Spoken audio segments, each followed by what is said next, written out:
ಒಂದು ತಿಂಗಳ ಕಾಲ ಧನುರ್ಮಾಸ ಪೂಜೆಯನ್ನು ವಿಶೇಷವಾಗಿ ಇಲ್ಲಿ ಆದಿಶಕ್ತಿ ಮಾರಿಯಮ್ಮ ದೇವಸ್ಥಾನ ಜೆ.ಜೆ.ಆರ್. ನಗರದಲ್ಲಿ ನ್ಯೂ ಪೆನ್ಷನಲ್ಲಿ ಜೆ.ಜೆ.ಆರ್. ನಗರ ನ್ಯೂ ಪೆನ್ಷನ್ನಲ್ಲಿ ಇರುವ ಆದಿಶಕ್ತಿ ಮಾರಿಯಮ್ಮ ದೇವಸ್ಥಾನ ಇಲ್ಲಿ ಒಂದು ತಿಂಗಳ ಕಾಲ ವಿಶೇಷವಾಗಿ ಧನುರ್ಮಾಸ ಪೂಜೆಯನ್ನು ಏರ್ಪಡಿಸಲಾಗಿದೆ.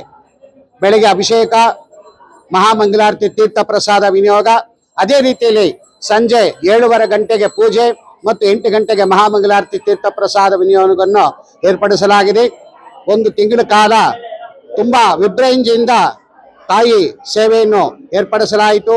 ತುಂಬ ವಿಶೇಷವಾದ ಪೂಜೆ ಪುನಸ್ಕಾರಗಳು, ಅಮ್ಮನವರಿಗೆ ಅಭಿಷೇಕ, ಅಲಂಕಾರ, ನೈವೇದ್ಯ, ತೀರ್ಥ ಪ್ರಸಾದವನ್ನು ಏರ್ಪಡಿಸಲಾಯಿತು. ಯಾಕಂದ್ರೆ ಇಲ್ಲಿ ಈ ದೇವಸ್ಥಾನದಲ್ಲಿ ನವರಾತ್ರಿ ಮತ್ತು ಧನುರ್ಮಾಸ ವಿಶೇಷವಾದಂಥ ಪೂಜೆ ನಡೆಯುತ್ತೆ. ಇಲ್ಲಿ ನವರಾತ್ರಿ 10 ದಿನ ಕಾಲ ವಿಶೇಷವಾದ ಅಲಂಕಾರಗಳು, ಪೂಜೆಗಳು ಮತ್ತು ಸುಮಂಗಲಿ ಪೂಜೆ, ದುರ್ಗಾಷ್ಟಮಿ ಹೋಮ, ಪೂಜೆ, ಅನ್ನದಾನ ಎಲ್ಲ ಏರ್ಪಡಿಸಲಾಗಿದೆ. ಇಲ್ಲಿ ವಿಶೇಷವಾಗಿ ನವರಾತ್ರಿ ಮತ್ತು ಧನುರ್ಮಾಸದಲ್ಲಿ ವಿಶೇಷವಾಗಿ ಪೂಜೆಗಳು ಏರ್ಪಡಿಸಲಾಗಿದೆ. ಪ್ರಧಾನ ಅರ್ಚಕರಾದಂಥ ರಾಮಚಂದ್ರ ಭಟ್ರವರು ನಮ್ಮ ದೇವಸ್ಥಾನದ ಆಗು ಹೋಗುಗಳನ್ನು ಮತ್ತು ಈ ದೇವಿಯ ಶಕ್ತಿಯನ್ನ ಬಹಳ ಅರ್ಥಪೂರ್ಣವಾಗಿ ವಿವರಿಸಿದ್ದಾರೆ. ಅವರು ಈ ನಮ್ಮ ದೇವಸ್ಥಾನಕ್ಕೆ ಬಹಳ ಮುಖ್ಯವಾದ ಕೆಲಸಗಳನ್ನು ಮಾಡ್ತಾ ಇದ್ದಾರೆ. ಅವರ ಒಂದು ಪೂಜೆ ಕೈಂಕರ್ಯಗಳಿಂದ ಭಕ್ತಾದಿಗಳು ಸಹಸ್ರಾರು ಸಂಖ್ಯೆಯಲ್ಲಿ ಬಂದು ಇಲ್ಲಿ ನಮ್ಮ ದೇವಿಗೆ ಕೃತಜ್ಞತೆ ಸಲ್ಲಿಸ್ತಾ ಇದ್ದಾರೆ. ಅವರ ಒಂದು ಕೊಡುಗೆ ಬಹಳ ಅಪಾರವಾದದ್ದು. ನಾನು ಈಗಲೂ ಹೇಳ್ತೀನಿ, ಅವರು ಬಂದಾಗಿಂದ ಈ ದೇವಸ್ಥಾನ ಬಹಳ ಅಭಿವೃದ್ಧಿಗಳು ಕಂಡಿದೆ. ಅವ್ರು ಬಂದ ಮೇಲೆ ಇನ್ನೂ ಹೆಚ್ಚಿನ ಕಾರ್ಯಕ್ರಮಗಳು ನಡೀತಾ ಇದೆ, ಹೆಚ್ಚಿನ ಪೂಜೆಗಳು ನಡೀತಾ ಇದೆ. ಅವರ ಒಂದು ಸಲಹೆ ಮತ್ತು ಅವರ ಒಂದು ಮಾರ್ಗದರ್ಶನದಲ್ಲಿ ಈ ದೇವಿಯ ಕಾರ್ಯಕ್ರಮಗಳು ನಡೀತಾ ಇದೆ. ಇದೆಲ್ಲಕ್ಕೂ ಮುಖ್ಯ ಕಾರಣ ಅವರು.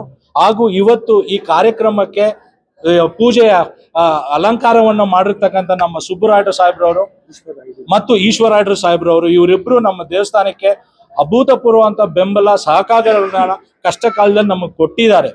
ಇದು ಅವರಿಗೆ ನಿಜವಾಗ್ಲೂ ನಾವು ಎಲ್ಲ ಪದಾಧಿಕಾರಿಗಳ ಪರವಾಗಿ, ನಮ್ಮ ಅಭಿವೃದ್ಧಿ ಸಂಘದ ಪರವಾಗಿ ಅವರಿಬ್ಬರಿಗೂ ಕೃತಜ್ಞತೆಗಳನ್ನ ನಾವು ಸಲ್ಲಿಸ್ತಾ ಇದ್ದೀವಿ. ನಿಜವಾಗ್ಲೂ ಇದು ಈಶ್ವರ್ ಖಂಡ್ರೆ ಅವರು, ಇದು ನಮ್ಮ ತಂದೆ ಇರ್ಬೇಕಾಯ್ತು, ಅವ್ರು ಇರ್ಲಿಲ್ಲ. ಅವ್ರು ಇದ್ದಿದ್ರೆ ಇನ್ನೂ ಅವ್ರ ಬಗ್ಗೆ ಬಹಳ ಒಂದು ವಿಶ್ಲೇಷಣೆ ಕೊಟ್ಟಿರೋರು. ಯಾಕಂದ್ರೆ ಅವರು ನಿಕಟವರ್ತಿ, ಅವರಿಗೆ ಎಲ್ಲಾ ರೀತಿಯಾದಂತ ಕಷ್ಟ ಸುಖಗಳಲ್ಲಿ ಅವರು ಭಾಗಿಯಾಗಿದ್ದಾರೆ. ಸೊ ನಮ್ಮ ತಂದೆ ಪರವಾಗಿ ನಾನು ಇವತ್ತು ಮಾತಾಡ್ತಾ ಇದ್ದೀನಿ. ನನಗೆ ಅವ್ರ ಬಗ್ಗೆ ಅಷ್ಟು ಮಾಹಿತಿ ಗೊತ್ತಿಲ್ಲ, ಆದ್ರೆ ಅವರು ಎಲ್ಲ ಕಷ್ಟ ಸುಖಗಳಿಗೆ ನಮಗ್ ಸ್ಪಂದಿಸಿದ್ದಾರೆ. ಈ ದೇವಸ್ಥಾನಕ್ಕೆ ನಮ್ಗೆ ಏನೋ ಕಾರ್ಯಗಳು ಹೋದಾಗ್ಲೂ ಸಹ ಎಲ್ಲ ಬಂದು ಮಾಡಿದ್ದಾರೆ. ದೇವರು ಅವ್ರಿಗೆ ಎಲ್ಲಾ ರೀತಿಯಾದಂತ ಶಕ್ತಿ ಕೊಡ್ಲಿ, ಇನ್ನು ಮುಂದೆ ಇನ್ನೂ ಹೆಚ್ಚಿನ ಕಾರ್ಯಕ್ರಮಗಳು ನಮ್ಮ ದೇವಸ್ಥಾನಕ್ಕೆ ಅವ್ರ ಕಡೆಯಿಂದ ಆಗ್ಲಿ ಅಂತ ಹೇಳಿ ತಮ್ಮೆಲ್ಲರ ಪದಾಧಿಕಾರಿಗಳ ಪರವಾಗಿ ಅವರಿಗೂ ಮತ್ತು ಸುಬ್ಬರಾಯರು ಸಾಹೇಬ್ರವರಿಗೂ ವಂದನೆ ಮತ್ತು ಕೃತಜ್ಞತೆಗಳನ್ನ ಸಲ್ಲಿಸ್ತಾ ಇದ್ದೀನಿ. ನಾಡಿನ ಸಮಸ್ತ ಜನತೆಗೆ ಮಕರ ಸಂಕ್ರಾಂತಿ ಹಬ್ಬದ ಶುಭಾಶಯಗಳು. ಈ ದೇವಸ್ಥಾನ ನಿಜವಾಗ್ಲೂ ಸರ್ ಹೇಳಿದಂಗೆ, ರಾಮಚಂದ್ರ ಭಟ್ ಹೇಳಿದಂಗೆ, ದೇವಸ್ಥಾನದ ಪದಾಧಿಕಾರಿಗಳು ಹೇಳಿದಂಗೆ, ತಾಯಿಯ ಕೃಪೆ ಎಲ್ಲರ ಮೇಲೂ ಕೂಡ ಬೀರಿರೋದ್ರಿಂದ, ಅಮ್ಮನ ಆಶೀರ್ವಾದದಿಂದ ಈ ಸುತ್ತಮುತ್ತಲ ನೆಲೆ ಬಹಳ ಶಾಂತಿಯುತವಾಗಿ ನೆಲೆಸಿದೆ. ಇದಕ್ಕೆ ಕಾರಣ ಇಲ್ಲಿರ್ತಕ್ಕಂಥ ನಮ್ಮ ಸಂಘದ ಪದಾಧಿಕಾರಿಗಳು ಮತ್ತೆ ಹಿರಿಯರು. ಸುಲಪಾನಿ ಸಾರು ತುಂಬಾ ಅದ್ಭುತವಾಗಿ ಕಾರ್ಯಕ್ರಮಗಳನ್ನು ಮಾಡಿಕೊಂಡು ಏನು ಈ ದೇವಸ್ಥಾನದ ಬಗ್ಗೆ, ನಮ್ಮ ಪುಟ್ಟಸ್ವಾಮಿ ಗೌಡ್ರಾಗಿರ್ಬೋದು, ನನ್ನ ಎಲ್ಲ ನೆಚ್ಚಿನ ಪದಾಧಿಕಾರಿಗಳು ಕಮಲ್ ಸರ್, ಪತಿಯವರಂತೂ ದೇವಸ್ಥಾನದ ಬಗ್ಗೆ 24x7 ಕೆಲಸ ಮಾಡ್ತಾ ಇರ್ತಾರೆ. ಎಲ್ಲರಿಗೂ ಕೂಡ ಒಳ್ಳೇದಾಗ್ಲಿ. ಸೊ ಮಕರ ಸಂಕ್ರಾಂತಿ ಹಬ್ಬದ ಶುಭಾಶಯಗಳನ್ನ ಹೇಳ್ತಾ, ಎಲ್ಲಾ ಕಾರ್ಯಕ್ರಮಗಳನ್ನ ಸುಬ್ಬರಾಯರು ಅವರು ಮಾಡ್ತಾರೆ, ಮಾಡ್ಬಿಟ್ಟು ಎಲ್ಲರ ಹೆಸರು ಹೇಳ್ತಾರೆ. ಡಾಕ್ಟರ್ ಈಶ್ವರೇಶ್ ರಾಯ್ಡು ಕೂಡ ಮಾಡ್ತಾರೆ ಅಂತ ಹೇಳ್ತಾರೆ. ಪಾಪ ಅವ್ರ ದೊಡ್ಡ ಗುಣ, ಈ ದೇವಸ್ಥಾನಕ್ಕೆ ಅವ್ರು ಕೆಲಸ ಮಾಡ್ತಿರೋದು ಒಳ್ಳೇದಾಗ್ಲಿ. ಸೊ ಇವತ್ತು ಸೂರ್ಯನ ಪಥ ದಕ್ಷಿಣಾಯನದಿಂದ ಉತ್ತರಾಯಣಕ್ಕೆ ಬಂದಿದೆ. ಎಲ್ಲರಿಗೂ ಒಳ್ಳೇದಾಗ್ಲಿ. ಒಳ್ಳೆ ಪರ್ವ ದಿನಗಳು ಎಲ್ಲರಿಗೂ ಮಂಗಲಕರವಾದ ಆರೋಗ್ಯ ಕೊಡ್ಲಿ, ಭಾಗ್ಯ ಕೊಡ್ಲಿ, ಐಶ್ವರ್ಯ ಕೊಡ್ಲಿ, ಇಷ್ಟಾರ್ಥಗಳೆಲ್ಲ ಈಡೇರ್ಲಿ.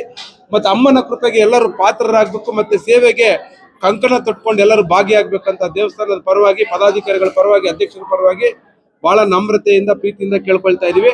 ಮತ್ತೆ ನಿಮ್ಮ ಭಕ್ತಾದಿಗಳಲ್ಲಿ ನನ್ನ ವಿಶೇಷ ವಿನಮ್ರ ಮನವಿ, ದೇವಸ್ಥಾನ ಮುಂದೆ ಖಾಲಿ ಜಾಗ ಇರೋದ್ರಿಂದ ಕಲ್ಯಾಣ ಮಂಟಪ ಮತ್ತೆ ಎಲ್ಲಾ ಚಟುವಟಿಕೆ, ದೇವಸ್ಥಾನದ ಕಾರ್ಯ ಚಟುವಟಿಕೆಗಳನ್ನ ಮಾಡ್ಬೇಕಂತೇಳಿ ನಮ್ಮ ಅಧ್ಯಕ್ಷರು, ಪದಾಧಿಕಾರಿಗಳು ತೀರ್ಮಾನ ಮಾಡಿರೋದ್ರಿಂದ ನೀವುಗಳೆಲ್ಲ ಸೇರಿ ಭಕ್ತಾದಿಗಳು ಸರ್ಕಾರದ ವತಿಯಿಂದ ಆಗ್ಲಿ, ದಾನಿಗಳಿಂದ ಆಗ್ಲಿ, ಭಕ್ತಾದಿಗಳಿಂದ ಆಗ್ಲಿ, ದಾನಿಗಳೆಲ್ಲ ವೈಯಕ್ತಿಕವಾಗಿ ಬಂದು ತಮ್ಮ ಕೊಡುಗೆಗಳನ್ನ ಕೊಟ್ಟು ದೇವಸ್ಥಾನದ ಕಲ್ಯಾಣ ಕಾರ್ಯಕ್ರಮಗಳಿಗೆ ಭಾಗಿಯಾಗಬೇಕಂತೇಳಿ ಅಧ್ಯಕ್ಷರ ಪರವಾಗಿ ಪದಾಧಿಕಾರಿಗಳ ಪರವಾಗಿ ಅತ್ಯಂತ ಪ್ರೀತಿಯಿಂದ ವಿನಮ್ರತೆಯಿಂದ ನಮಸ್ಕರಿಸಿ ಬೇಡ್ಕೊಳ್ತಾ ಇದ್ದೇನೆ. Thank you. ಸಮಸ್ತ ವೀಕ್ಷಕರಿಗೆ ಹಾಗೂ ಸಮಸ್ತ ರಾಷ್ಟ್ರ ಜನತೆಗೆ ಸಂಕ್ರಾಂತಿ ಹಬ್ಬದ ಶುಭಾಶಯಗಳು. ಇದು ನಿಜವಾಗ್ಲೂ ಪುಣ್ಯ ದಿನ, ಬಹಳ ಖುಷಿ ಕೊಡುತ್ತೆ. ಸನಾತನ ಹಿಂದೂ ಧರ್ಮದಲ್ಲಿ ಆಚಾರ ವಿಚಾರಗಳು ಒಂದು ಕಡೆ ಆದ್ರೆ ಪ್ರಕೃತಿಯ ಪರ್ವದ ಕಾಲ ಮತ್ತೊಂದು ಕಡೆ. ಏನು ಭೂಲೋಕದ ಒಂದು ರಮಣೀಯವಾದ ಒಂದು ಪ್ರಕೃತಿಯ ವಿಸ್ಮಯ ಕೂಡ ಹೌದು, ಕೌತುಕವು ಕೂಡ ಹೌದು. ಯಾಕಂತಂದ್ರೆ ದಕ್ಷಿಣಾಯನದಿಂದ ಸೂರ್ಯಪಥ ಉತ್ತರಾಯಣಕ್ಕೆ ಸಂಚಲನ ಮಾಡುವ ಈ ಒಂದು ಪರ್ವ ಯುಗದಲ್ಲಿ ಸನಾತನ ಹಿಂದೂ ಧರ್ಮದಲ್ಲಿ ನಮ್ಮ ಪೂರ್ವಿಕರು ಏನಿದ್ದಾರೆ, ನಮ್ಮ ಆಚಾರ ವಿಚಾರಗಳು, ವಾಸ್ತು ಶಿಲ್ಪ ತಜ್ಞರು, ದತ್ತಾಂಶ ಮತ್ತು ರೇಖಾಂಶ, ಖಗೋಳ ವಿಜ್ಞಾನಿಗಳು, ವೈಜ್ಞಾನಿಕವಾಗ್ಲೂ ಕೂಡ ಹೌದು, ಧಾರ್ಮಿಕವಾಗೂ ಕೂಡ ಹೌದು. ನಮ್ಮ ಸನಾತನ ಹಿಂದೂ ಧರ್ಮದಲ್ಲಿ ದಕ್ಷಿಣಾಯನದಿಂದ ಉತ್ತರಾಯಣಕ್ಕೆ ಸೂರ್ಯನ ಪಥ ಬದಲಾವಣೆ ಮಾಡುವಾಗ ಈ ಒಂದು ಪ್ರಕೃತಿಯಲ್ಲಾಗುವಂತ ಬದಲಾವಣೆಗಳು, ಇವತ್ತು ಸೂರ್ಯ ರಶ್ಮಿ ದಕ್ಷಿಣಾಯನದಿಂದ ಉತ್ತರಾಯಣಕ್ಕೆ ಬಂದು ಪ್ರಕೃತಿಯ ಒಳಗೆ ಮತ್ತು ಹೊರಗೆ ಎರಡು ವಿಧವಾದ ವಿಸ್ಮಯ ಜಗತ್ತು ಈ ಪ್ರಪಂಚದಲ್ಲಿ ನೀವು ನೋಡ್ಬೋದು. ನಿಜವಾಗ್ಲೂ ಬಹಳ ಖುಷಿ ಕೊಡೋ ವಿಚಾರ. ಅಂತ ಒಂದು ಪುಣ್ಯ ಭೂಮಿಯಲ್ಲಿ ನಾವು ಹುಟ್ಟಿದೀವಲ್ಲ, ನಿಜವಾಗ್ಲೂ ನಮ್ಮ ಪೂರ್ವಿಕರಿಗೆ, ಸನಾತನ ಹಿಂದೂ ಧರ್ಮಕ್ಕೆ, ಈ ರಾಷ್ಟ್ರದ ಭಾವೈಕ್ಯತೆ ಮತ್ತು ಸಾರ್ವಭೌಮತ್ವಕ್ಕೆ ನಾನು ಶಿರವಾಗಿ ನಮಿಸುತ್ತೇನೆ. ಮತ್ತೆ ಈ ದಿನ ಮಕರ ಸಂಕ್ರಾಂತಿ ಹಬ್ಬದ ಶುಭಾಶಯಗಳು. ನನ್ನ ಜಗಜೀವನ್ ರಾಮ್ ನಗರ ಏನು ಹಸಿರು ಕ್ರಾಂತಿ ಹರಿಕಾರ ಉಪ ಪ್ರಧಾನಿಗಳಾಗಿರ್ತಕ್ಕಂಥ ಬಾಬು ಜಗಜೀವನ್ ರಾಮ್ ನಗರ ಬಡಾವಣೆಯ ಸುತ್ತಮುತ್ತಲು ಅಯ್ಯಪ್ಪ ಸ್ವಾಮಿಯ ಭಕ್ತಾದಿಗಳು, ಶ್ರೀಧರ್ಮಶಾಸ್ತ್ರ ಸೇವಾ ಸಮಿತಿಯಾಗಿರ್ಬೋದು, 54 ವರ್ಷಗಳ ಕಾಲ ಈ ಒಂದು ಅಯ್ಯಪ್ಪ ಸ್ವಾಮಿ ಜಾತ್ರೆನ ಮಾಡ್ತಾ ಇದ್ದಾರೆ. ವೀರಮಣಿಕಂಠ ಸೇವಾ ಟ್ರಸ್ಟ್ನವರು 15ನೇ ವರ್ಷ, ಜ್ಞಾನಕ್ಷಿ ಭುವನೇಶ್ವರಿ ದೇವಸ್ಥಾನದ ನನ್ನ ಸಹೃದಯ ಸಹೋದರರು 25ನೇ ವರ್ಷ. ಹೀಗೆ ಹಲವಾರು ಅಯ್ಯಪ್ಪ ಸಂಘಗಳು ಸೇರ್ಕೊಂಡು ಈ ದಿನ ಶಬರಿಮಲೆಗೆ ಇರುಮುಡಿ ಹೊತ್ಕೊಂಡು ಹೋಗ್ತಾ ಇದ್ದಾರೆ. ಅವ್ರಿಗೆಲ್ಲ ಒಳ್ಳೇದಾಗ್ಲಿ ಅಂತ ನಾನು ಭಗವಂತನಲ್ಲಿ ಬೇಡ್ಕೊಳ್ತಾ, ಏನು ಇವತ್ತು ಭೂಲೋಕದಲ್ಲಿ ಈ ಪ್ರಕೃತಿಯಲ್ಲಾಗೋ ವಿಸ್ಮಯಗಳು ನಿಜವಾಗ್ಲೂ ಖುಷಿ ಕೊಡ್ತದೆ. ನಿಮಗೂ ಗೋಚರ ಕೂಡ ಆಗುತ್ತೆ. ಉತ್ತರಾಯಣದಲ್ಲಿ ಒಂದ್ ಕಡೆ ಆದ್ರೆ ದಕ್ಷಿಣಾಯನದಲ್ಲಿ ಒಂದ್ ಕಡೆ ಇರ್ತದೆ. ಇವತ್ತು ಸೂರ್ಯ ರಶ್ಮಿ ಪಥ ಉತ್ತರಾಯಣಕ್ಕೆ ಬಂದಿದೆ. ಎಲ್ಲರಿಗೂ ಒಳ್ಳೇದಾಗ್ಲಿ, ಎಲ್ಲರೂ ಆರೋಗ್ಯವಾಗಿರಲಿ, ಭಾಗ್ಯದಿಂದ ಕೂಡಿರ್ಲಿ, ಎಲ್ಲರಿಗೂ ಕೂಡ ಆರೋಗ್ಯ, ನೆಮ್ಮದಿ, ಸಹಬಾಳ್ವೆ ಜೀವನ ಸಿಗ್ಲಿ. ಸನಾತನ ಹಿಂದೂ ಧರ್ಮದಲ್ಲಿ ಸಮಾಜದತ್ತ ಹೆಜ್ಜೆ ಆಗ್ತಾ ಎಲ್ಲಾ ಧರ್ಮಗಳನ್ನ ಸೇರ್ಕೊಂಡು ನೀವೆಲ್ಲ ಸೇರ್ಕೊಂಡು ಒಂದು ವಿಶ್ವ ಭಾರತವನ್ನ ಒಗ್ಗಟ್ಟಿನಿಂದ ಕಟ್ಟೋಣ. ಎಲ್ಲರಿಗೂ ಒಳ್ಳೇದಾಗ್ಲಿ. ಇದು ಯಾವುದೇ ಲಾಭಕ್ಕಾಗಲ್ಲ, ಪ್ರಚಾರಕ್ಕಾಗಲ್ಲ ಅಥವಾ ಸ್ವಾರ್ಥಕ್ಕಾಗಲ್ಲ. ನೀವು ಸೇರಿ ಏನು ಈ ಭಾರತ ದೇಶದಲ್ಲಿ ಭವ್ಯ ಭಾರತ ಏನು ಇದೆ, ಆ ಭವ್ಯ ಭಾರತವನ್ನ ಕಟ್ಟಲಿಕ್ಕೆ ನಮ್ಮೆಲ್ಲರ ಸಮಾಜದ ಒಂದು ಸಹಕಾರ ಬಹಳ ಮುಖ್ಯ ಅಂತ ಕೇಳ್ತಾ ನನ್ನ ಮಾತಿಗೆ ವಿರಾಮ ತೆಗೆದುಕೊಳ್ತೇನೆ.